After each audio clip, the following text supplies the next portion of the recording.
on this computer. Great. Good afternoon. I am Mark McCormick, Chair of the Kansas African American Affairs Commission, Office of the Kansas Governor. I officially call this meeting of the Kansas African American Affairs Commission to order on Friday, April 5th, by stating Kansas Open Meeting Act guidelines due to distance, health, and safety concerns. Members of the public are not in attendance at this meeting. However, full access to this meeting is being provided by a medium of interactive communication. This virtual medium will provide members of the public without cost the ability to listen using teleconferencing as available. The agenda for this meeting has been posted on the Kansas Public Square website and may be requested by emailing the Kansas African American Affairs Commission office at kaaac.ks.gov.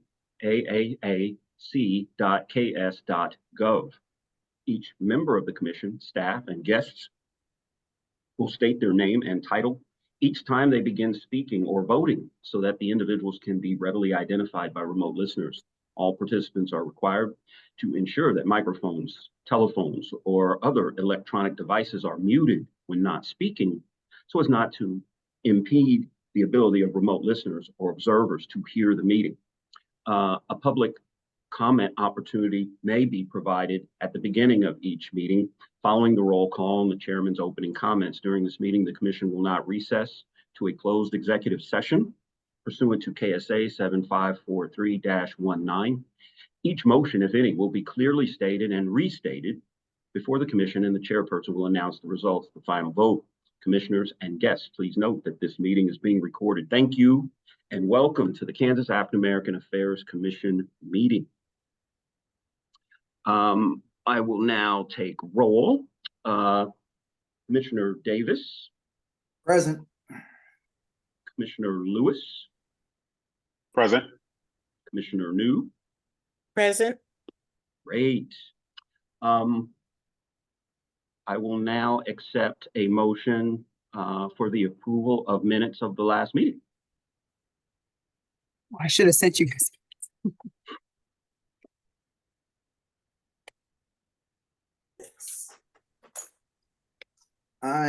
This is Commissioner Davis. I am looking for the other, I have two tablets here and going back and forth. I thought I had the minutes up here. I don't have the minutes in front of me.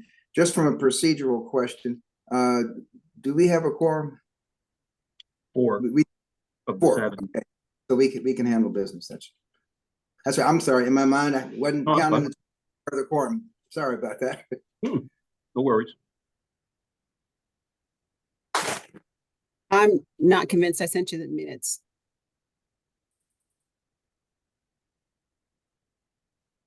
One minutes.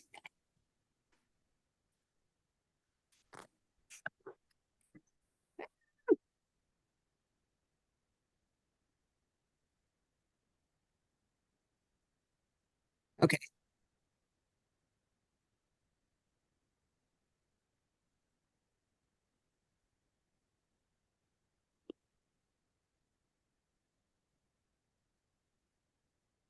Or, you know what?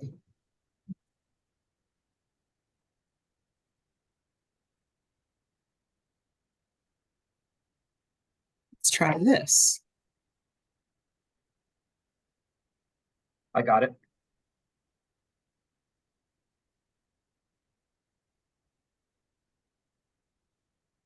The link in the chat is to the minutes online. I did get the minutes posted online. I just neglected to send them to y'all.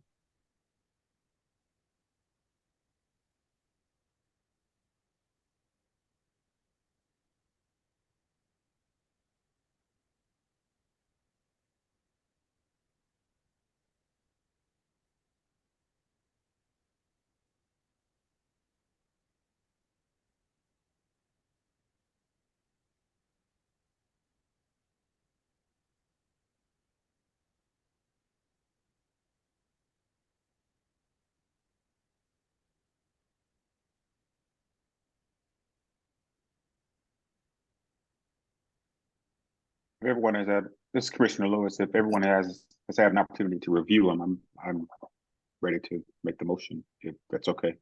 I will accept that motion. Okay. Commissioner Lewis, I move that we accept the minutes of our last meeting, March 1st. Been moved. Do we have a second? Commissioner Davis, second. It's been moved and seconded. Any discussion? All right, please signify your vote by either saying aye or raising your hand. Aye. Aye. Motion carries. We're now moving on to old business. Executive Director Nell. Floor is yours. Okay. We'll type into the chat the proposed language. This is Executive Director Nell. This is the language that we agreed upon at our last meeting to approve Article 5, sections 5.1.5. Sections 5.1 to 5.6 will be condensed down to this one sentence. The appointments process for commissioners is addressed in KSA, the statute 749902 and 749903. Those will be hyperlinked. It's not showing up in the chat, but those will be hyperlinked. And section 5.9, which will then I think be 5.2. Resignation, reading as follows: KAAAC commissioners who find themselves unable for a period defined as 3 consecutive unexcused meetings of the commission, or more than 50% of such meetings during a calendar year, shall be deemed to have resigned from the commission effective immediately. So that was the language that was decided upon in March. Is the chair, is there any discussion about that? Said that.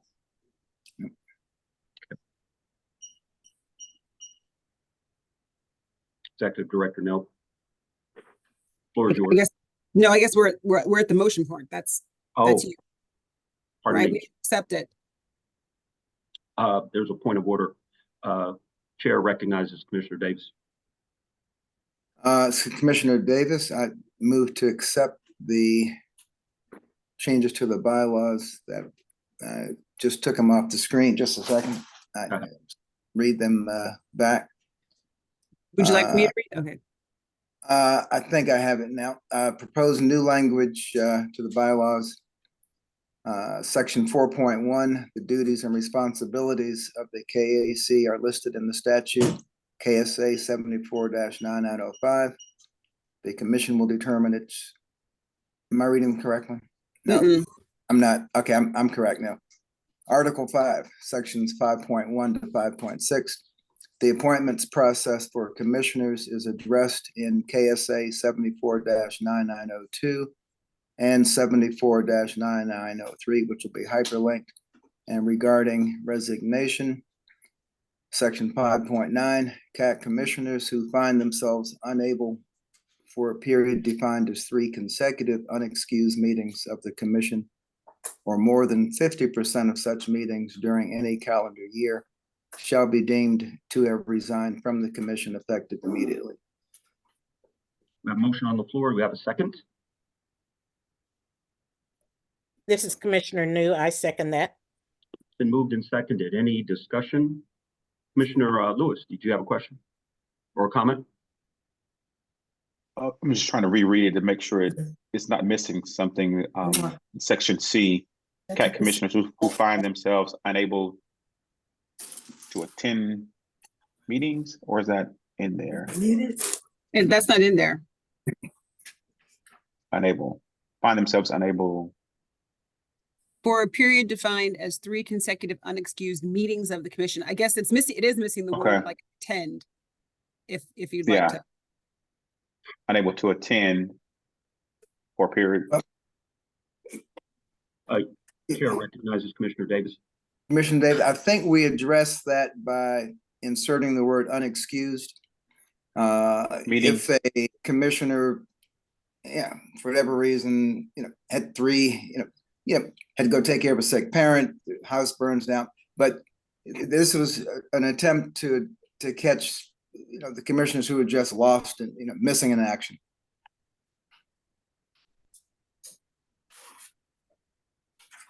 This is Executive Director now. I think the question was unable. He just wanted to insert the words unable to attend, just for clarification's sake. Yeah. clarification. Okay. Maybe. Okay, I'm sorry. I see what you mean now. Got you. It's been moved and seconded. Any other discussion? Appreciate that, Commissioner Lewis. Yes, sir. Mr. Director Janelle, do you want me to put that to attend in there? Yeah. Find themselves unable to attend? More clarity is always welcome. Yes. Okay, who find themselves unable to attend for a period. All right. So this is going, I'm gonna put this new wording. A very slight change, but it's under section C. CAC commissioners who find themselves unable to attend for a period defined as 3 consecutive unexcused. Yeah, so on and so forth. Do I need a comma between consecutive and unexcused? No. All of a sudden, Grammarly is not telling me I need a comma, but I'm like, consecutive unexcused meeting. No. Maybe I don't. Yeah. I'm one of those people who objects to the Oxford comma, so. Ooh, fighting word. Okay, I'll let it go. I'll let it go. I do love me an Oxford comma, but okay. All right. I don't know if we need a new motion because I've changed the wording. Does it need a new Well, motion? I would just, Commissioner Davis, the motion maker accepts the amendment. The second would agree. The chair, I think that's acceptable. Okie dokie. And you guys voted? I know I have a move by Davis and Dr. New seconding it, but and you voted? I know no, you haven't voted yet. Not yet. So please signify by either saying yes or raising your hand. Aye. Aye. Opposed? None. Motion carries. This is the chair again. Executive Director, no, do you want to talk about in this old business portion, your discussions with legal regarding military deployment? I did. So I did check with legal. Of course, the 2 military members are not here today. And essentially what legal said, because when I emailed them, I said, well, I have 2 members of the commission who are military people. So it's on their mind where it would not have crossed mine. And they said, well, if the 2 of them got called up, you would still have quorum. And so as long as it didn't impact quorum, we could hold their positions, right? I don't know if there would ever be a position where there'd be that many military on the commission, that many military would be called up at the same time to jeopardize quorum. But legal seemed to look at it from the term of in terms of quorum. So if a person were to be called up into active duty, they would not necessarily automatically, be jettisoned. I suppose they could decide to resign, but they would not lose their post. Yeah, this is the chair. I just thought it was a good point that they had made, and they were in our blind spot and saw it, so I'd welcome that. Any questions about that? I don't know. I mean, I don't know if we want to put something to that effect in the bylaws. I don't know, because again, neither one of the military people are here. So. This is the chair. I'm comfortable with it as it is. Okay. I'd love to hear from the other commissioners if there is an objection. Yes, Commissioner Lewis. Commissioner Lewis, just remind me, was the concern the ability to have quorum or the issue of them remaining on the commission This is the if chair. they are deployed? If I remember correctly, it was the latter. It had to do with being able to remain on the commission, even though you may have been deployed. Okay. Now, I think that's Commissioner Lewis. I think that the section 5.9 that we just approved will cover them in terms of them remaining on the commission, because obviously this would not be unexcused because we would know where they are. So I think 5.9 will cover that. Yes, Commissioner Davis, you had your hand up. Yeah, Commissioner Davis, I was going to say the same thing and I looked at the way we wrote it, and I think any military person would probably likely let the chair know I'm gonna be gone for 6 months. Yeah, if I can sign in, I will, but certainly be an excused absence. This is the chair. Executive Director Nell, do you want to move on to new business? Yeah. Let me. Too many screens up. Let me share my screen.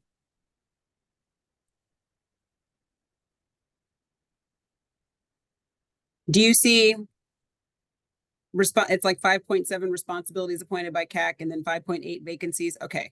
So this is sort of where we left off, is this idea that we sort of we consolidated Executive Director Nell, could I jump in for just a moment? Sure. Please? I see that Commissioner New has her hand up. Oh. No? Oh, I apologize. Go ahead, It's Linda. an accident. Sorry. apologies, Executive Director Nell.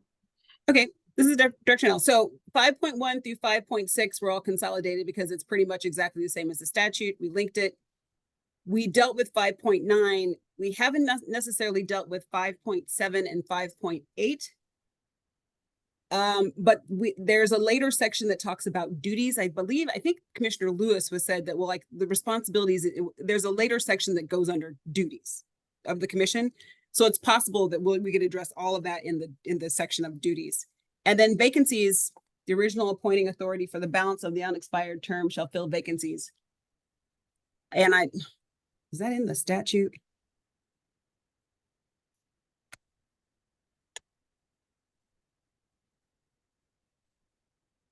Mr. Chair, it's my understanding that we just revert to the process by which all of us were selected. Works for me.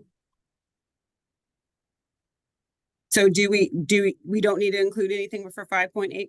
Just leave it? I think there should be some discussion about it. Commissioner Davis? Yes, sir. Commissioner Davis? Yeah, and I'm doing this from memory, but I thought that one was in the statute. We sort of leapfrogged it and included. My memory may be off on this, but it's not in the statute. It's not in the statute. Okay. Oh, wait, no, it is.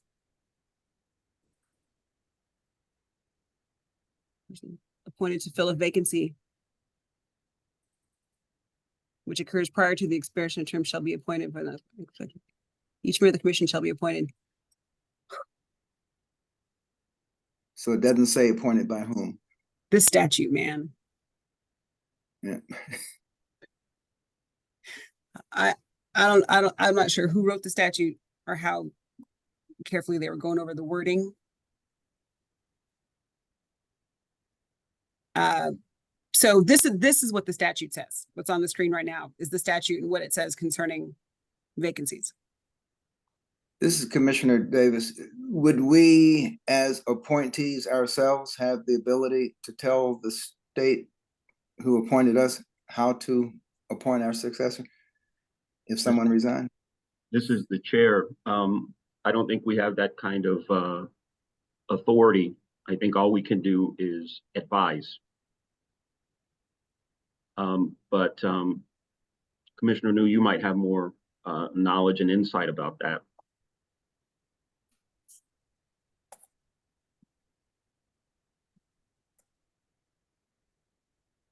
This Commissioner New, couldn't get my mute off. I was just really trying to think back for any historical examples. I cannot recall anywhere we have had to appoint someone to replace a commissioner who hadn't completed their term. And I looked in the, down here, it says the appointing authority. Do we know who that is? Or is that the governor, the leader of the Senate, and Speaker of the House? Okay.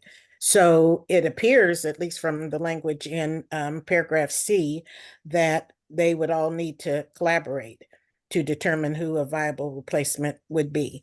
And I think we're safe just abiding within the contents of that paragraph because there's too much we don't know. And even though the statute's 24 years old, if that's what's standing, then that's what we should be governed by, I would think. Mr. Chair, I would concur. Yes, Commissioner Davis? Yeah, Commissioner Davis, is there a procedure by which we would, or is there someone that we would notify should a commissioner resign?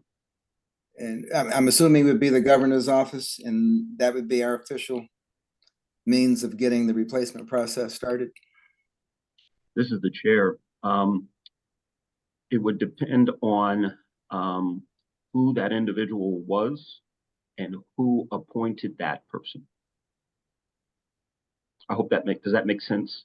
Yeah, I didn't know whether the governor's office then contacts the appointing person or office and then says, hey, your representative resigned, you need to appoint someone else, or whether we notify that individual ourselves. This is Director Nell. We have had one commission change since I've been the executive director, and that's the way it went. When Commissioner Elmore resigned his position, he notified Senator Masterson because that was his appointing person. Okay. Now, it's not necessarily that the governor's office itself, well, governor's office gets involved only because even though Masterson makes the appointment, it has to go through the Office of Appointments, right? Because you guys have to do all the paperwork and, you know, get into the system and blah, blah, blah, blah, blah. So, but I believe it's if a person is going to resign, they need to notify the person who appointed them. So Commissioner Elmore notified Senator Masterson, and then it was Senator Masterson's decision who he was going to appoint. Thank you.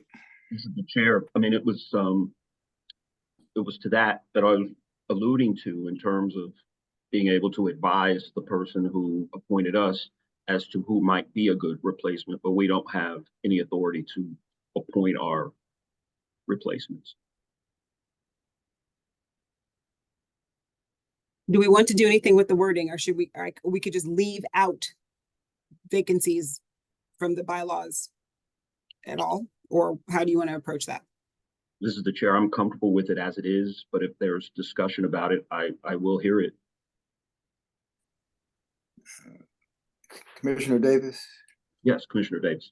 Yeah, most organizational bylaws that I've seen usually have a paragraph or something regarding vacancies. And I mean, this is simple and I would just leave it in. I agree with you. We shows we have addressed the topic. This is the chair. I'm comfortable with it. Commissioners Lewis and New also comfortable with it? Yes, I am. Great. Thank you. Okay. Then I'm going to, just for the sake of wording and voting.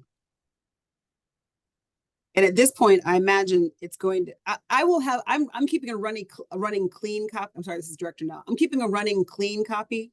So right now this says 5.8. It's not going to be 5.8. It's probably going to be like 5.3 or something. But this is the word, it's essentially the wording that's exactly from the previous bylaws. So I'll just say we will keep this wording. And I'll get it to be the correct number. Whatever 5 point, whatever it is. I don't know if we need to vote saying that we're going to keep that the same, but there you go. This is the chair. I don't think so. We're leaving it as is. Okay. Okie dokie. Fantastic. Next session. Oh, sorry. I stopped sharing my screen.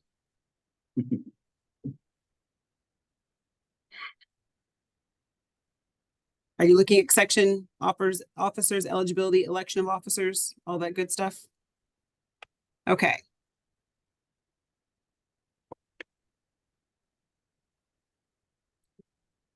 This is the section, this is Director Nell, this is the section, it's very wordy.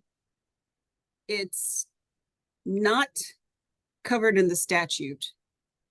So I think you have probably a lot of freedom to deal with this in some way, right? Even like, for example, this elections of officers during the last regular meeting of the fiscal year. I remember the last meeting, there was confusion about, well, what's the end of the fiscal year? According to the state, the end of the fiscal year is June, but someone else was like, well, isn't the end of the fiscal year December? So I don't know if this, to me, strikes me like Easter is the first Sunday after the first full moon, after the verb, like maybe you should just say like, whatever your first meeting of the year is, or whatever your last meeting, like, something that can just be sort of understood. So if you meet in January, that's great. You meet in your first meeting winds up being in March, whatever. So it's not something that's tied to, I don't know. That's my thought about this notion of election of officers and all. So, and I'll stop talking because I don't have a vote, but there you go. This is the chair. It's my belief that the end of our fiscal year was the end of May, correct? Technically June. For the government, it's the end of June because July starts 1. Okay. Yes, Commissioner Davis. You're on mute. Sorry about that, Commissioner Davis. Are appointments uniformly made at any point of the year, as far as the state's concerned, in any part of its fiscal year? Yes. Is it such that it would tie in with what we have written now, or is it halfway through our year, or do you happen to know when it is? Yeah, like an appointment of commissioners? Yes. I think appointment of commissioners, this is Director Nell. I think appointment of commissioners happens whenever it needs to happen. Like, for example, when Commissioner Elmore resigned and Commissioner Penn joined, it just happened. It's not like we waited until the start of a certain time in order to appoint her. She got appointed. Like, one of the first things I had to do when I got this job was I went through all of your appointments, contacted them. Do you still want to be on it? And they're like, yeah. And so I just I actually, at that point, I took it upon myself to contact all your appointing positions and say, hey, you need to reappoint these people. And it just sort of happened as I got through them. So there's no timeline on appointments to this commission. They happen just as they happen. But what this is talking about is the election of officers as opposed to appointments of the commission. So now we're truly in the internal workings of the commission. Do you have officers? How are they elected? This is not covered in the statute. And I will also say that this is one of the things we got dinged on in the audit. So now we're getting into the stuff that I'm gonna, having personal experience, I'm gonna say, consider deeply what you put in these bylaws in terms of, we will do this and we will do that and we will do the other, because someone will say, you said you're gonna do this and you didn't do it. So. This is the chair. I'd like to recognize Commissioner New. Oh, thank you. This is Commissioner New. I just have 2 questions. Is the language or the phrase, the fiscal year, lifted from the actual state document? And if so, I'm wondering if it's because it has to do with the budget. And if you have a president or a chairperson and a co-chair that are monitoring a budget, if the budget would have to be cleanly closed out before a new person could be appointed to that position. So I'm just wondering about the rationale of having that phrase fiscal year, and if possibly it should be something that we not change because there's a budgetary connection. This is the chair. Thank you, Commissioner New. Commissioner Davis. Yes, Commissioner Davis, and I may have been thinking along some similar lines, but it's a question, are we electing officers at the beginning of our year or at the end of our year? And if it's at the end of the year, you of course have to make sure those folks will be there that following year. And if it's at the beginning of the year and you have a lot of new commissioners, they're not going to know anything about the budget or anything. So I was just wondering about the rationale for having that in there at the beginning. This is Executive Director Nell on the screen. This is the only part that talks about the advisory commission shall organize annually by the election from its membership, a chairperson and a secretary. The advisory commission may adopt such rules of procedures as the commission deems necessary for the conduct of business. The advisory commission shall meet at least 4 times a year. The chairperson may call additional meetings. A majority of the members shall constitute a quorum. So in terms of even what offices are elected, it only says chairperson and secretary. Like, it doesn't say vice chair, it doesn't say treasurer, it doesn't say finance, anything.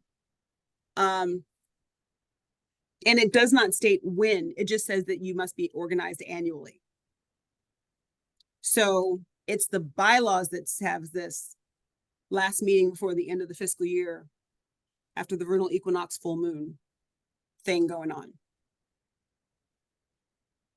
The statute doesn't indicate the time. Mr. Chair, I point out that the fact that we're meeting more often, we're exercising the authority in this particular point.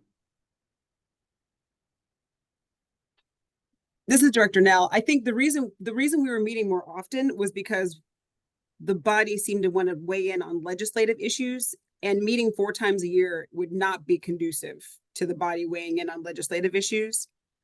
However, because this commission is advisory to the governor, not advisory to the legislature, I am fully okay with if we were to go. I think that would need a fundamental change in what this body thinks it should do. Do you see what I'm saying? What do we think the overall goal and purpose for existing of KAAC is? Because I think if KAAC's like, we are not if y'all decide we are not a legislative, we are not going to pay attention to the legislature, we're going to focus on, I don't know what, housing, education, finance, whatever. KAAC is going to focus on these things. Beautiful. Then KAAC could probably go back to meeting 4 times a year. But if KAAC is going to do anything legislative, at least during the legislative, I mean, that moves so fast that we practically would have to meet once a week. If we really wanted to make an impact legislatively, there would need to be even maybe a subcommittee that says we're going to meet once a week to discuss those issues. So I am down for the conversation. I wish there were more people here to discuss it, because it really is more of a, what is KAAC? What does KAAC want to do? How does KAAC want to function in the state? So this is the chair. I'd like to recognize Commissioner Davis. Thank you, Commissioner Davis. I think to echo the executive director's points, the way it's written right now, then is perfect. By law, we have to meet 4 times a year. Our bylaws, we may be 12 meetings a year one year, we may go to 6 the next. We can exercise that authority as long as we're meeting the minimum of 4 a year. This is the chair. It's an interesting question. I feel like the perception of our commission is that we have certain authorities that we actually do not have. But as appointees, we do have a sort of bully pulpit that we can use from time to time. So it's just an interesting question. And I'm glad we've taken some time to consider it.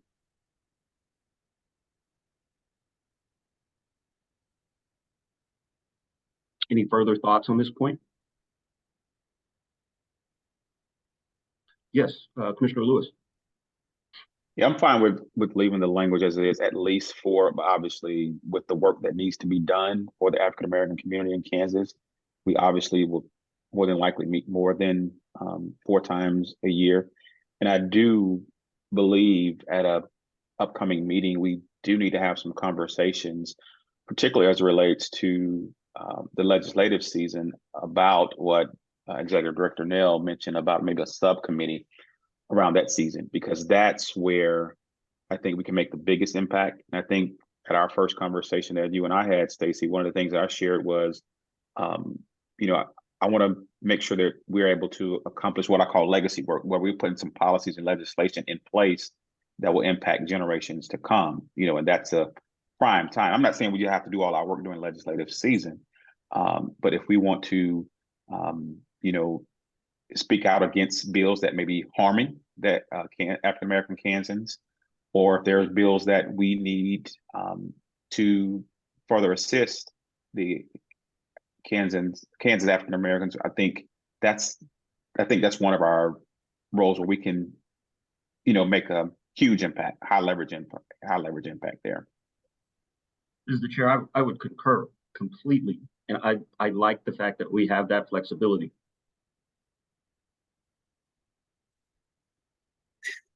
This is Director Nell. So what that means, because, and again, remember, this is why I wanted to update these things. These things are since 2011, because the next section is officer nominations and duties. But I think perhaps it makes more sense to have the next session be meetings. Right? For our updated, that we were just on section 5 and section 6 should be meetings, because this deals with what we were just discussing. That commission shall meet at least 4 times a year, regular date, So, I mean, perhaps we should jump to discussing meetings. We only have like 20 minutes left. What do you think? I'm okay with that. Okay. Currently, it's Director Nell. Currently, as you can see on the screen, currently it says that this limit, at the very least, it says that all the meetings shall be held in the KAAAC conference room. So, I mean, like, obviously, we need to just update. Do we even need to say where the meetings are held? Like, I don't, do we need to say that? I don't know. Do we need to say that they should designate a regular meeting time and publish date? So, these are the things that an audit will say, well, you didn't publish the time. You're not in compliance.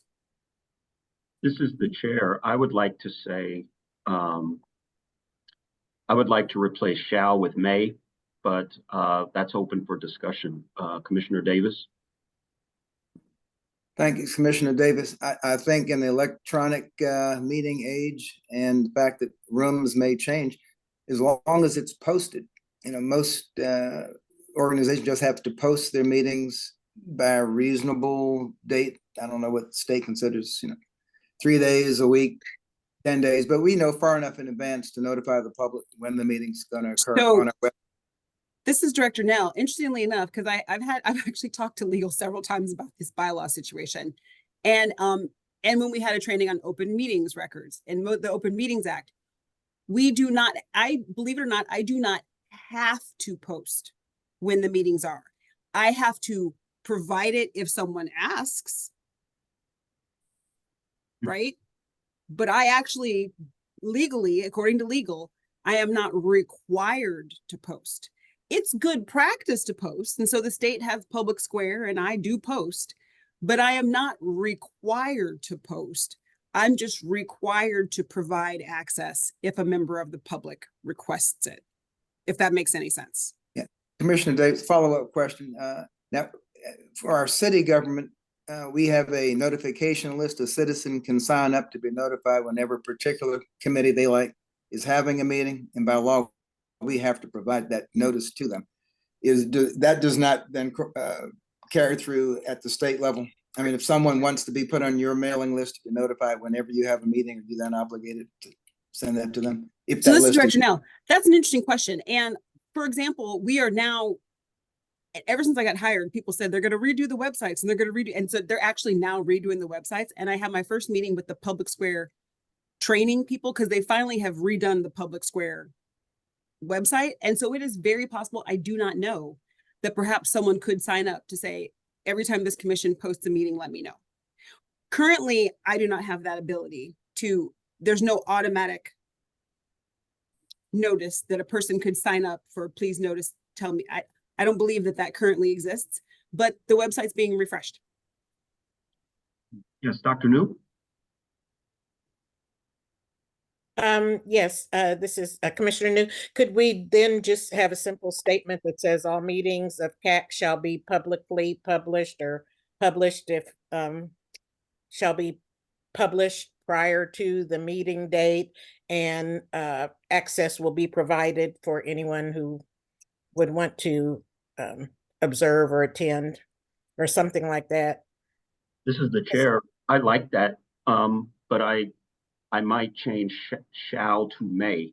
May, that's fine, This because is, I don't know that we would meet in the conference room anymore. So. Commissioner Davis, yes, sir. Thank you, Commissioner Davis. I didn't read far enough there. That next section A may actually answer the question. Right now, unless we change it, we shall designate a regular meeting date and the dates for the entire year. course, you can always change a date if need arises. But you know, the date and the location can be posted. I mean, location is always going to be subject to change. Just even if you have a physical meeting room, as long as it's, and we'd have to box ourselves in as far as where this information is going to be posted. But as long as it's posted, you know, we list, this is where we think we're going to meet for the next 12 months. And, but this is where you look to see if there've been any changes.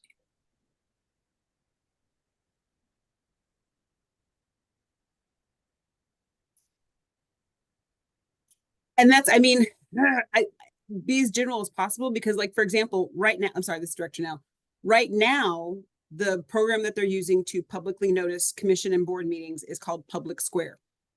But if we put it in that these things will be posted on Public Square, and at some point Public Square goes away. Now, hopefully this commission moving into the future will refresh their bylaws more than every, 18 years or whatever. So, and they might be able to get that addressed. So I think because we are a government commission or a board, we do have to post notice. We have to post notice of a meeting, and the meeting is open to the public. But I don't know if we want to be so specific as to where we're going to post notice, only because I don't know if Public Square is going to last. This is the chair. I just renew my comment about shall obligates you. May gives you flexibility. Yes, Dr. Lewis, and then Commissioner Davis. This is Commissioner Lewis. Definitely, certainly hear you, Executive Director Nail, around Public Square, because you're right. Something new and improved can come out tomorrow, and the state department can adopt that. What about our website? Are they posted on our website? Meetings? Not currently. Meetings? Right. Not Okay. currently. I mean, maybe here's an idea. This is Director Now. Here's an idea. Oh, I'm sorry. I didn't want to cut off Dr. Davis. But if we just say all meetings are open to the public, and notification can be requested, or can be, do you know what I mean? Like if someone contacts me and says, where's the link? I have to give it to them. Or if we were meeting in person and someone says, where are we meeting? I would have to tell them. So maybe something just general, like meetings are open to the public. I don't know. Commissioner Davis. Commissioner Davis.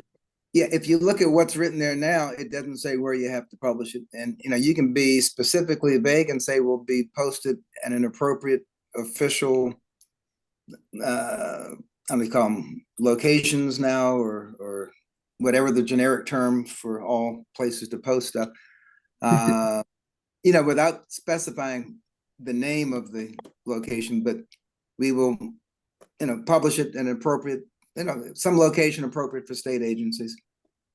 Because right now it doesn't say where. So it's even more vague now than what we're almost too vague.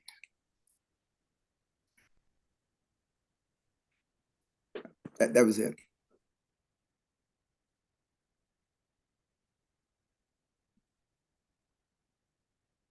Or we can say nothing at all about where it's posted, right? And you could just go into, we'll meet at least 4 times a year because that's in the statute. And I mean, lots of freedom here, because this is stuff that's not necessarily in the statute. This is stuff that's just been thrown in by whoever wrote this in 2011. This is the chair. I'd like to recognize Commissioner New. Oh, thank you. This Commissioner New, I would just say, I think as individuals who have been appointed to serve the public, we need to make sure that our service is accessible to public access.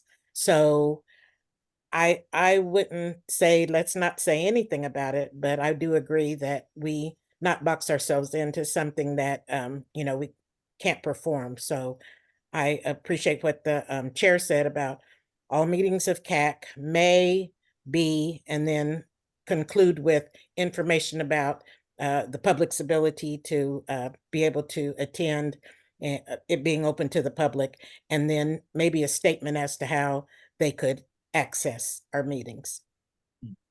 The chair recognizes Commissioner Davis. Thank you. Yeah, I agree. We should let our public know how to reach us, but you know, the statute says you meet 4 times a year, and so anything extra, you know, is public service on our part. But I think we can be specifically vague in the bylaws, as long as, you know, if someone reading this would know, okay, yeah, there will be a way to find out.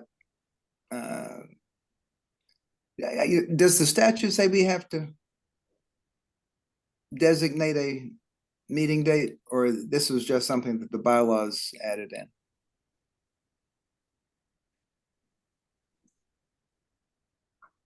No, it just says that the commission shall meet for at least 4 times a year.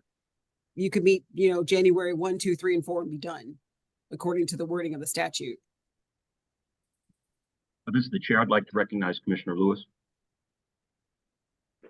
This is Commissioner Lewis. I just posted in the chat some language from the Attorney General's website. I think that we've had those discussions a moment ago. And I think it's also important to remind ourselves, me reminding myself too, that this is not, what we're working on is not a website. These are our bylaws. So we don't have to put too much detail in here. You know, obviously, if someone reads the bylaws, they probably know we have a website or know other means of getting those. But again, there's no common duty to provide notice unless it's requested. This is the chair. Pardon me. This is the chair. Chair recognizes Commissioner Davis.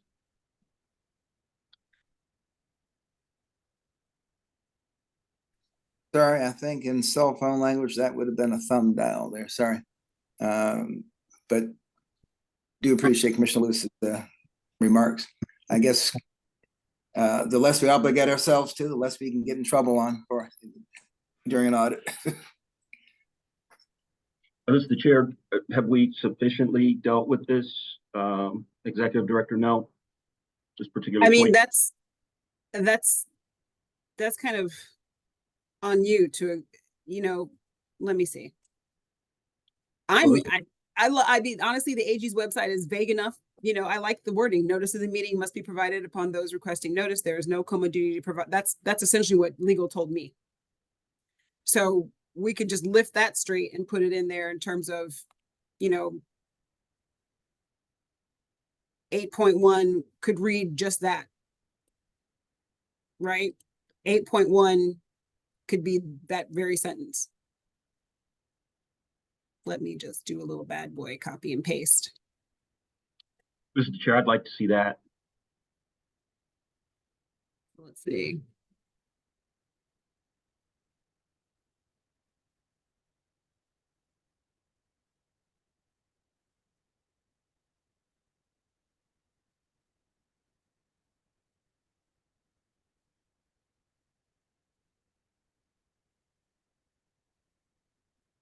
Eight point one.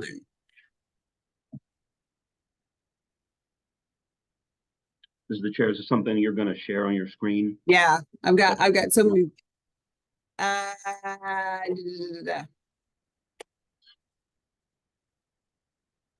So in the chat, notice of the meetings must be provided to those requesting notice. There is no common duty to provide notice unless it has been requested. I love it. This is the chair. I'm wondering, will we need a motion on this particular piece? Well, it's a wording change, so yes. This is the chair. I will accept a motion to that effect.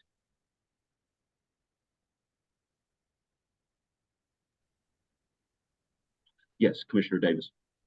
Commissioner Davis, I would move we, I guess, words, or we are, that's a true, we are, well, now are we removing section A from 8.1? Maybe I should ask that. And replacing it with what the executive director just put in the chat. That's what I was thinking. So all of what's in 8.1 now would be reduced to that one simple paragraph, or is this an addition as another This is sub? Director Nell. I think, you know, and unfortunately, we only have like 5 minutes left. If we could go over maybe, to my mind, and maybe I wasn't clear when I said this, I think we need to rewrite the entire section. Do you know what I mean? So rather than thinking of this as if we're going line by line, making replacements, maybe we are just starting over and addressing how meetings. So it's not that we're changing things around and going through one line by line, and we're gonna, you know, the section on meetings is now going to start with notice of the meetings must be provided to those requesting notice. And then the next line will be maybe be like whatever you decide the next line will be. So because I think I don't know if it's advantageous for us to, I feel no obligation to keep to A, B, C, D, E, F, G, right? Like I think these are types of things that if we need to, we can scratch the whole thing and start fresh. As far as This is Commissioner Davis. Then would it be appropriate to add in only then, in addition to this, that CAAC will meet 4 times during the year as per statute, and then have what you have as 8.1 and call it a done deal? Or is, I mean, the 4 meetings a year is in the statute, but it might be a good place to repeat that, just as a reminder. This is the chair. Any thoughts on Commissioner Davis's suggestion?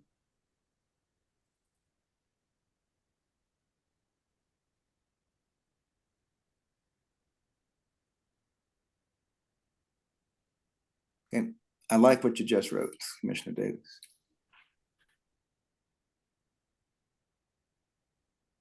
This is the chair. I like that language.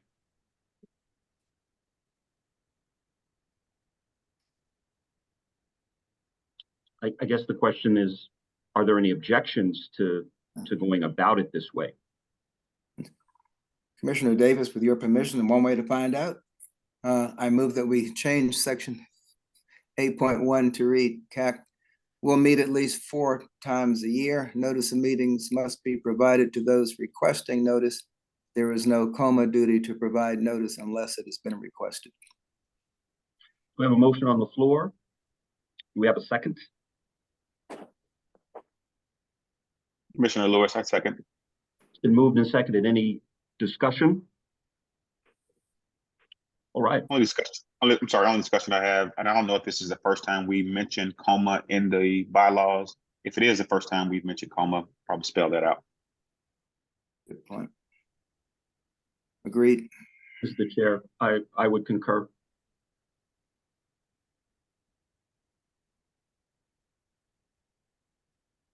And as the chair again, I would guess that Commissioner Davis is okay with that amendment. Absolutely, Commissioner Davis. So with it being moved and seconded, is there any more discussion here? Great. Please signify your vote by saying aye or raising your hand. Aye. Aye. Aye. Motion carries unanimously. This is the chair. In the moments that we have left, Executive Director Nell, do you want to run through your announcements? Oh, yes. So in your, let me stop sharing. In your agenda, I mentioned that there are some leadership brunches coming up. A few years ago, KAAC, in coordination with KBLC, and did a series of brunches around the state. And so we're going to do that again. And where did I put them? Too many screens. We're going to do those again. KBLC, I know the question was going to arise at some point, but KBLC is the one who's paying for all of this. KBLC is responsible for getting sponsorships. KBLC is doing all of it. No KAAC money will be involved. And those are the dates. The dates are dependent upon, well, here, actually, let me just give you the whole spiel. So we being KBLC and KAAC have approached K. Monk Morgan from the Kansas Leadership Center to sort of be the keynote speaker at all 5. So the dates are based on her availability. So those dates are solid. They're all going to be brunches, mainly because brunch is cheaper than lunch. And the goal of these, like this idea of why are we doing this? Because last time when we did it, honestly, they came together almost so haphazardly that there really wasn't an agenda. There was no goal. There was just like, well, let's just get a bunch of Black people together and have and eat.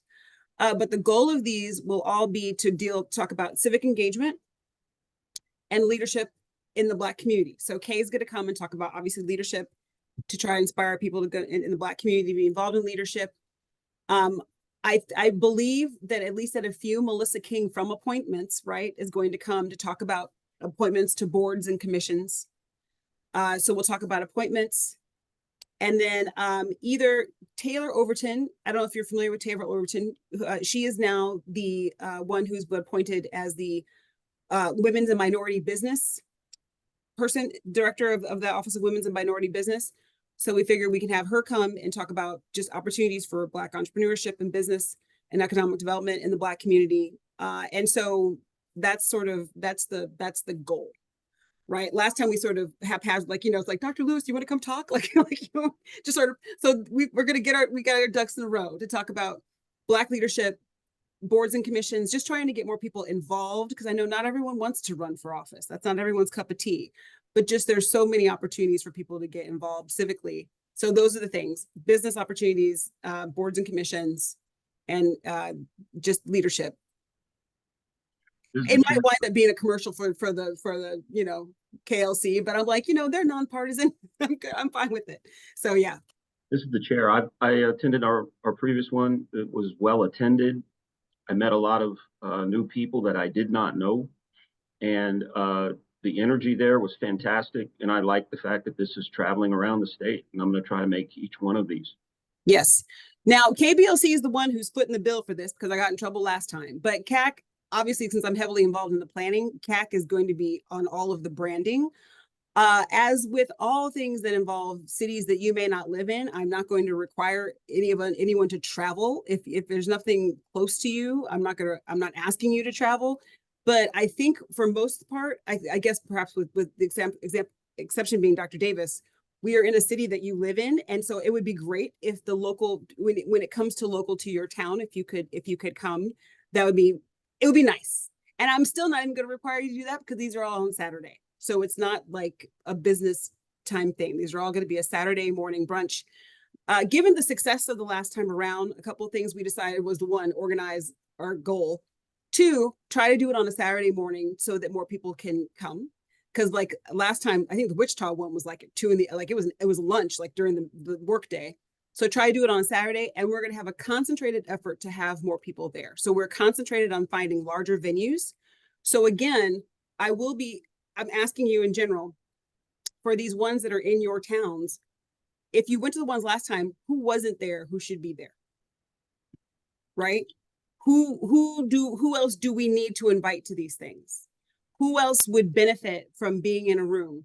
So it's not necessarily the same people always meeting together and looking at each other. So if there's people who need encouragement, who might benefit from even just being, I know the feedback from the Johnson County one that we did last time was, so I'm just so often the only Black person in a room. It was just nice to be in a room with a bunch of Black people.